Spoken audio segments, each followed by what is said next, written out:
Alright, so today I'm going to be talking about the school system and why it doesn't create wealth, and I'm going to be talking about it in terms of college as well. I'm starting off with like just the general system. I'll go into like detail about college in like the second half of the video.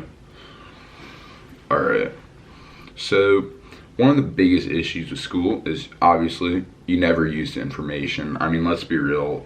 I mean, I'm in school right now. I'm 16 years old, and when I'm in pre-calc, I'm looking at this stuff. Of course you never use it. It's all pointless, you know?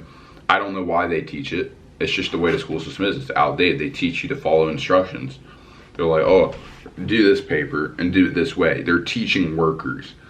The school system teaches conformity. They throw everybody in one box, and they all want to come out the same, which is working for someone else. What do you think the classroom is modeled after? It's modeled after the typical boss and employee relationship. You got the teacher, supposed boss, tells all the freaking students what to do. He tells them, oh, you have to solve this problem. If you don't solve it my way, it's not correct. Exactly. They're teaching conformity, and that also comes up to limiting out-of-box thinking. And let's be real, history shows that people who think differently always come out ahead. It's true. It's just history shows it. You know, if you think differently, you're not going to be the same as everybody else. You think different, you become different. Therefore, majority of people are not wealthy. So therefore, if you don't think like the majority, you become wealthy. Think about that for a second. And I guess we'll go ahead and talk about college now. I'll address college when it comes to it, which I'm not a fan of it, because it starts building massive debt at an early stage of life. I mean, you got kids coming out, 18 years old, and they're tacking on like $100,000 of student debt. And the problem is that these kids aren't financially literate enough to understand, oh, yeah, this is a lot of debt. They just see, oh, everybody else is doing it, so I guess I have to. Well, yeah, there's that herd mentality. Everybody's like, oh, let's go hop on the train to student debt and just ride right off, you know?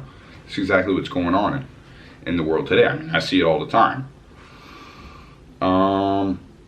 Another issue with college is they juice students for as much money as possible. People forget that colleges are not doing you a favor. They're a business, and you're paying for their service. So what I mean is, you know, you can't just go, let's say you're interested in business, you go and you take business classes. They're also going to slap you with couple grand per class on classes like chemistry and pre-calc, and then you go, oh, but I'm not interested in that. No, they're just trying to milk you for more money. That's where they get you. I mean, this is all my personal opinion. I mean, just keep that in mind. I mean, this is all my personal opinion. So, and in my opinion, a diploma is not worth the amount of money they charge today. And I'm only speaking for, by the way, colleges in my current era. You know, and I mean, I wasn't alive 50, 40, 30 years ago to determine what college was like. So I'm just speaking for it now. Just keep that in mind.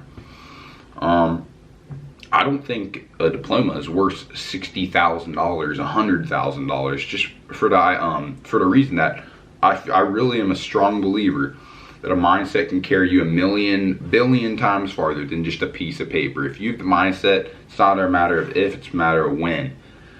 And I feel like just going in that amount of debt just for that piece of paper, and just also remember that you're not also spending 60 to 80,000, 100,000, how much it was or how much it is. You're also spending 4 years of your life. When time is a valuable asset, take every single bit, take advantage of it, you know? Always keep on grinding to put yourself in the best situation, because time will run you right over. That's why you gotta run time over first. You gotta be the one driving the ship to your success. You know what I mean?